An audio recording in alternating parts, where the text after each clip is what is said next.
Rista yang ngegendong bayinya gitu.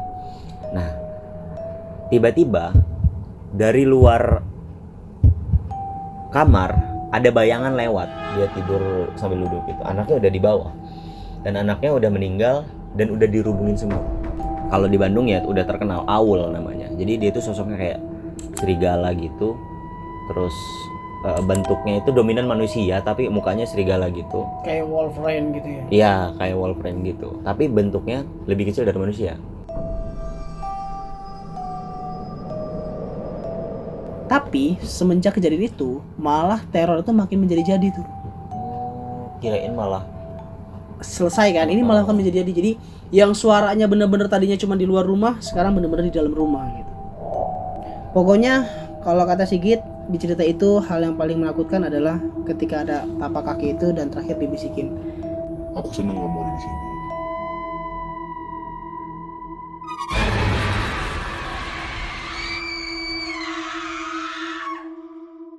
Assalamualaikum, selamat datang di channel Ray Official. Terima kasih yang sudah mampir di video ini. Sebelumnya kenalin, nama gue Epen dan rekan gue Rehan. Kali ini kita akan membacakan 2 cerita horor yang sudah dikirim langsung oleh para subscriber kita di berbagai media sosial yang kita punya. Kebetulan ini dikirim melalui email dan ada juga DM dari Instagram. Mudah-mudahan ini bisa menemani waktu-waktu kosong kalian dimanapun kalian berada. Langsung aja ke cerita yang pertama. Nah, cerita pertama ini Mang dikirim dari salah satu teman kita, namanya Rista. Rista ini pernah kerja di salah satu daerah di Bandung, yaitu konveksi. Dia ini punya istri, pada saat itu istrinya lagi hamil.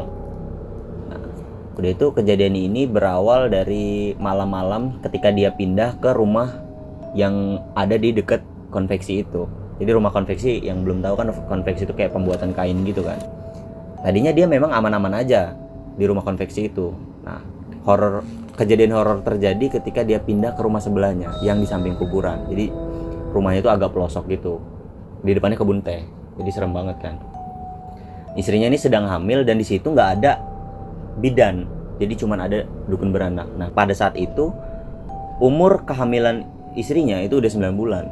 Tinggal nunggu hari aja gitu. Akhirnya terjadilah kayak mulus-mulus gitu kan, panik dia. Kemudian dicari dukun beranak yang dia orang-orang bilang itu. Akhirnya ketemulah dukun beranak. Sampai di sana dukun beranaknya akhirnya dia melakukan proses pelahiran dan lahirnya normal dan selamat bayinya gitu. Tapi yang dikhawatirkan adalah ketika di sana itu kan gelap ya, kebun teh dan jauh dari pemukiman warga gitu. Jadi cuman ada rumah konveksi sama rumahnya si Rista sama dia. Jadi konveksi itu tuh ada di tengah-tengah kebun teh gitu. Iya. Si pabrik konveksi itu. Pabrik konveksi. Jadi benar-benar jauh dari warga. Jauh dari warga. Perkampungan itu ya. Bahkan Rista ketika ngejemput dukun beranak itu harus menempuh jarak sekitar 3 kilometer lah dari rumah itu. Jadi kan istrinya ditinggalin sementara kan. Jadi gimana rasanya istrinya itu pas ditinggalin pas si Rista nyari dukun beranak itu kan. Nah, balik lagi karena si Rista ini tinggal cuma berdua sama istrinya dan sekarang ada bayi yang harus dijaga. Mereka akhirnya jaga gantian karena kan si istrinya kan habis melahirkan. Istrinya kan kayak lemes gitu kan. Akhirnya si istrinya ini kebetulan namanya Dias. Dias disuruh tidur sama Rista. Udah suruh tidur, si Rista yang ngegendong bayinya gitu. Nah, tiba-tiba dari luar kamar ada bayangan lewat. Jadi kan kalau kita analogiin ya, kamar kamar dimatiin lampunya, di luar kan dihidupin nih. Kalau ada yang lewat di balik pintu kan, dari sela-sela pintu itu kan kelihatan ya Bayangan gitu bayangannya. ya. Sedangkan mereka kan cuma berdua dan itu siapa gitu kan. Akhirnya lewat, terus si Rista ini agak-agak khawatir dan aduh, gue ini punya anak dan gue harus ngejaga istri gue yang habis melahirkan kan. Akhirnya istrinya dibangunin, suruh ngejagain anaknya. Anaknya dikasihin ke istrinya. Terus dia keluar nyari sosok itu gitu dan nggak ada sosok itu. Nah, beberapa bulan yang lalu pernah ada yang cerita ke dia kalau di situ tuh sebenarnya ada sosok yang namanya kalau di Bandung ya udah terkenal Aul namanya. Jadi dia itu sosoknya kayak serigala gitu. Terus bentuknya itu dominan manusia tapi mukanya serigala gitu. Kayak Wolverine gitu ya. Iya, kayak Wolverine gitu. Tapi bentuknya lebih kecil dari manusia. Tapi kecepatannya kayak lincah gitu loh. Dia bisa loncat dengan Siluman intinya. intinya siluman. Itu tuh sosok yang jadi momok menakutkan sih di Bandung pada saat itu ya. Kalau sekarang kan mungkin udah nggak seberapa terkenal lagi karena itu kan cerita urban legend pada zaman dahulu gitu. Dia nyari keluar dan nggak ada sosok itu, akhirnya dia masuk lagi, istrinya masih ada, terus tiba-tiba dia tuh kayak merasa ngantuk. Istrinya disuruh tidur sama dia, anaknya dibawa lagi sama dia, terus dia janji nggak akan tidur karena ini bahaya banget kan. Momen-momen sakral ini ibaratnya kayak momen-momen genting ini sangat harus dilewatin gitu. Seenggaknya malam ini harus lewat lah. Besok bisa nyari pertolongan atau dipindahin dulu mereka kan ke pemukiman yang banyak penduduk itu, bisa dilindungin gitu. Karena dia orang cuma berdua kan. Si Rista ngerasa ngantuk banget. Akhirnya dia tidur, terus tiba-tiba bangun karena istrinya teriak.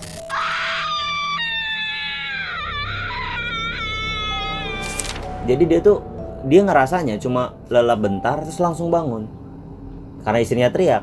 Nah, dia kaget ketika anak yang digendong dia udah di bawah dan meninggal. Jatuh Dan udah. gitu maksudnya ya.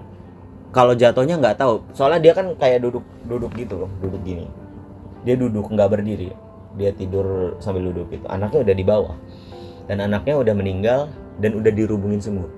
Berarti cukup waktunya udah lumayan ya. Tapi dia ngerasanya baru sebentar. kayak udah baru lelep terus langsung bangun gitu. Kemudian istrinya kan histeris ketakutan gitu sampai trauma, sampai kata si Rista sih sempat agak kena gangguan mental gitu juga, tapi sekarang udah sembuh alhamdulillah. Tapi gara-gara kejadian itu dia sempat konsultasi ke kejiwaan gitu. Nah dari situ karena udah ada korban, si Rista mengajukan resign kan. Udah jangan, kata bosnya, nanti kita cariin tempat, karena di Rista ini termasuk karyawan yang rajin gitu, ulet, kerjanya memang bagus juga gitu kan. Tapi Rista karena takut kan ini mengancam nyawa karena udah ada korban, anaknya juga gitu. Akhirnya mereka pindah. Cerita yang cukup menegangkan sih menurut gue ya, karena ini kisah nyata gitu. Agak serem sih memang. Ya, untuk menjadi seorang bapak itu punya tanggung jawab yang besar gitu ya, Ang ya. Terutama di tempat tinggal yang mungkin jauh juga dari pemukiman gitu kan, yang dia harus butuh akses juga kalau dia butuh pertolongan orang lain gitu ya, enggak ketika dia butuh orang datang gitu kan. Memang mungkin di sisi itu, di saat itu si Rista juga banyak pertimbangan gitu ya untuk kenapa harus resign, kenapa nggak bertahan aja, khawatir mungkin istrinya juga akan mengalami hal yang lebih buruk juga. Ya, Oke. makanya dia ngajuin resign aja daripada ini kan. Aja. Nah, kalau gua bakal bacain cerita yang kedua nih. Jadi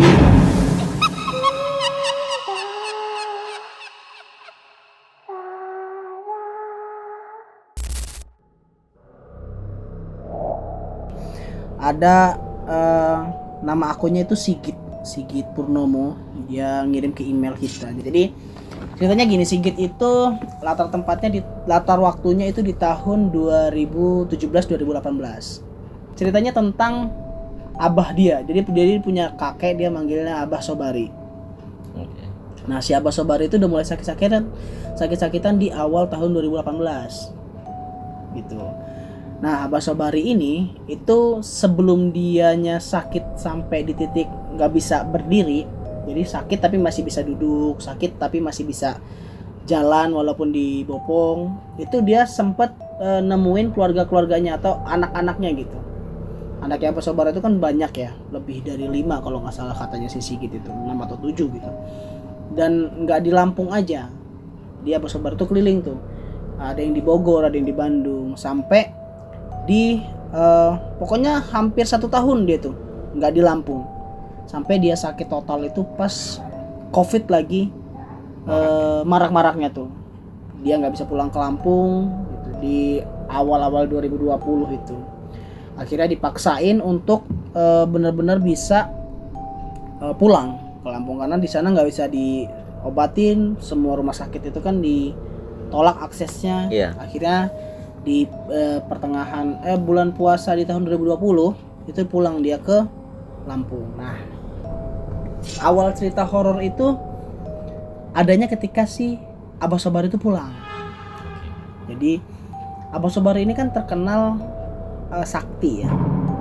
Dia maksudnya karena orang zaman dulu dia kayak punya pegangan-pegangan gitu. Nah, si Sigit itu tinggal sendirian di rumah bawah. Jadi rumahnya itu kayak satu komplek keluarga besar gitu. Oke. Rumahnya itu yang rumah utama itu rumah Abah Sigitnya. Di belakangnya itu rumahnya rumahnya si Abah Sobari. Yang belakang itu rumahnya Sigit tuh. Ngerti nggak? Ngegambarinnya bisa nggak? Jadi dua rumah. Dua rumah gitu. Nah, pas Abah Sobari sakit, otomatis anak-anak yang di Lampung tuh bakal ngejagain di rumah utama. Nah, Sigit itu bakal datang untuk ngunjungin si Abah Sobari, maksudnya ke rumah Abah Sobarinya kita ke siang aja gitu. Malam kan dia tetap tinggal sendirian di rumah ya. Nah, kejadian itu mulai aneh ketika Abah Sobari sakit dan tinggal di rumah Abah Sobari. Kegiatan-kegiatan malam harinya itu kayak kegiatan siang hari pas Abah Sobari masih sehat. Oke. Gitu. Jadi kayak misalkan Abah Sobari punya kegiatan ngambil pohon kelapa, ngambil buah kelapa gitu ya. Malam itu Sigit ngedenger kayak ada orang yang ngambil pohon kelapa, ada yang Tapi manja. malam hari. Tapi malam. Kayak ada yang ngambil pohon kelapa, ada yang kegiatan Abah Sobari setiap hari itu kan kadang suka babatin rumput. Suara-suara itu dari hari ke hari ada. Nyapu, suara sapu gitu. Nah, Sigit ini mulai kayak ngerasa keteror gitu kan di tiap malam karena Sigit juga tipikal orang yang penakut juga. Dia nggak berani untuk mengkonfirmasi sebenarnya ada kegiatan apa di malam itu. Nah, Jadi nggak nyamperin kayak film horor ya? nggak nyamperin. Nah, tapi pada suatu hari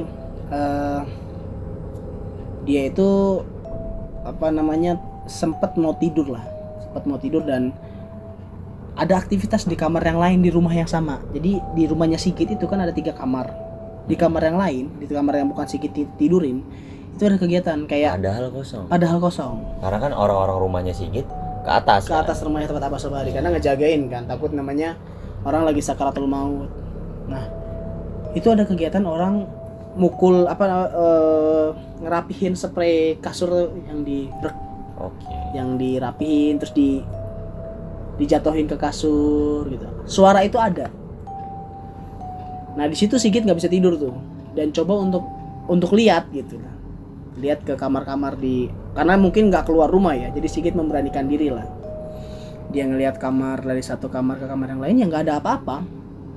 Jadi dia coba untuk berpikir positif. Tapi setelah hari itu Sigit nggak pernah lagi tidur malam. Nggak pernah lagi. Jadi dia tidur tuh pasti habis subuh. Kenapa? Karena dia nggak bisa tidur. Suara itu selalu ada gitu. Entah. Jadi teror itu masih ada. Setelah itu masih ada. Nah, beberapa hari dia coba ngobrol lah sama orang tuanya, sama saudara-saudaranya gitu tentang kenapa sih kejadian ini ada.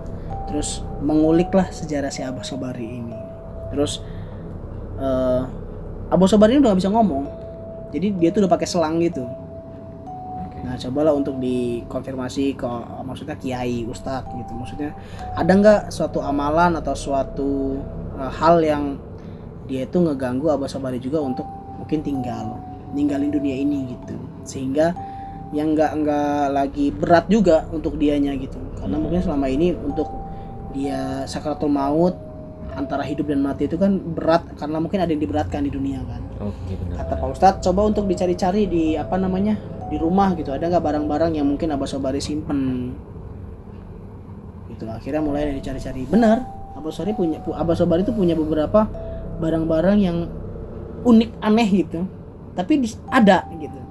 Nah, waktu itu Sigit nemu batu yang bentuknya itu kayak telur, tapi ukirannya tuh kayak ukiran-ukiran Arab gitu, Arab gundul gitu. Tapi batu. Fungsinya nggak tahu fungsinya apa, tapi karena ya Sigit kan coba berpikir positif aja gitu ya. Mungkin kalau ini dihancurkan ini bakal mempermudah atau memutuslah jalinan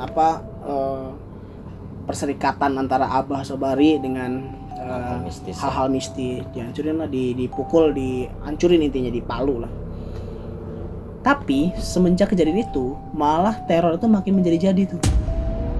Kirain malah Selesai kan, ini malah akan menjadi-jadi. Jadi yang suaranya bener-bener tadinya cuma di luar rumah, sekarang bener-bener di dalam rumah gitu. di dalam rumah Sigit. Gitu. Jadi dari barang yang tiba-tiba hilang, terus kayak ada langkah kaki di ruang tengah ke ruang tamu tuh. Pokoknya setiap malam Sigit nggak bisa tidur deh. Jadi hal yang paling ditakutin sih ketika dia mau malam Jumat kalau nggak salah, dia cerita itu suara langkah kaki kecil itu ngelewatin kasur dia. Jadi kan kalau kasur tuh diinjek itu kan ini kasur lantai ya? Kasur lantai. Jadi kalau diinjek itu kan dia ada lengkungan gitu loh.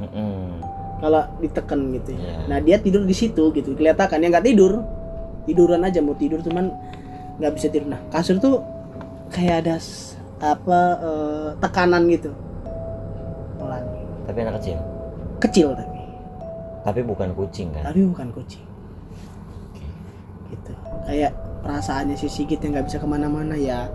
Mungkin dia juga mau ke atas juga takut, perasaan was-was itu kan dia cerita di sekitar jam 2 sampai jam 3 malam. Tapi kejadian ini nih berakhir nggak? Atau ada sesuatu yang mengakhiri semuanya gitu? Pokoknya kalau kata Sigit di cerita itu, hal yang paling menakutkan adalah ketika ada tapak kaki itu dan terakhir dibisikin, "Aku seneng kamu ada di sini." Sama juga. Jadi kata Sigit semua cerita itu berakhir ketika si Abah Sobari udah meninggal. Setelah itu udah nggak ada. Baru mulai kayak lebih tenang, lebih nyaman. Maksudnya suara-suara itu nggak ada. Cuman memang ya sudah ada juga nggak seintens pas waktu itu Abah Sobari masih hidup. Intinya normal. Mungkin ya sudah terputus lah gitu kegiatan-kegiatan itu. Jadi cuman serem juga sih dibisikin kayak gitu ya sama. Iya, itu kan nggak bisa kita lihat. Kalau menurut pandangan gue ya, kalau hal-hal mistis yang udah terikat sama manusia itu kan pasti kan ada ikatan yang harus diperbaikin atau dihancurkan ya. Tergantung, kalau misalkan mau diperbaikin ya normal, tapi ya bakalan berkelanjutan ke anak cucunya gitu kan.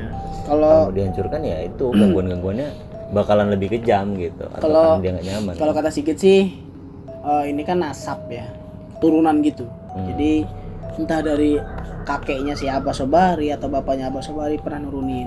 Dan Sigit percaya kalau ilmu kayak gini nih katanya diturunin ke salah satu anaknya, teman nggak tahu anak yang mana gitu. Oh, nggak cerita? Nggak cerita si Sigitnya, tapi pada dasarnya ini ilmu turunan, cuman nggak tahu dikasih ke siapa.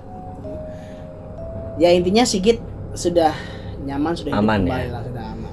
Oke, cukup serem juga ya teman-teman, karena cerita yang kayak gini nih cerita yang relate sebenarnya, karena ada di sekeliling kita gitu loh, salah satu keluarga kita, terus juga orang yang mau meninggal itu kan kita ada lah beberapa momen yang kita ngerasain momen-momen yang sedih itu gitu kan, menunggu apakah memang mau meninggal atau kalau sembuh juga mau gimana kan gitu kan. Betul. Kita nungguin gitu. Nah ditambah itu momen sedih yang dihantuin kecemasan hal mistis, jadi double kill gitu loh. Kita mau sedih tapi kita dihantuin, kita mau takut sama dia tapi itu keluarga kita kan, kayak gitu ya. Mungkin hal ini bisa jadi pelajaran sih untuk teman-teman yang kira-kira keluarganya ada kaitannya sama hal-hal mistis ya, bisa ditanyain biar nggak jadi PR nantinya ketika ada keluarga kita yang sakit gitu. Oke, ada lagi ini Mang Epen.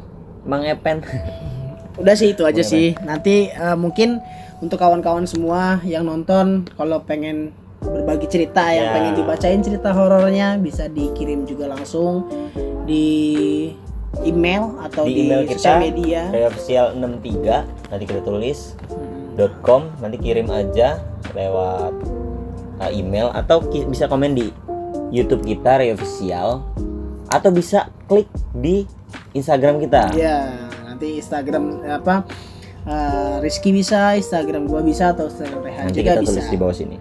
Oke. Mungkin itu aja. Itu aja nih, terima kasih untuk yang masih stay tune sampai di titik video ini. Mudah-mudahan kita bertemu lagi di video yang akan datang, dan dukung terus supaya kita juga termotivasi untuk mengupload video-video Iya. baru. Terima kasih sudah menyaksikan. Assalamualaikum warahmatullahi wabarakatuh.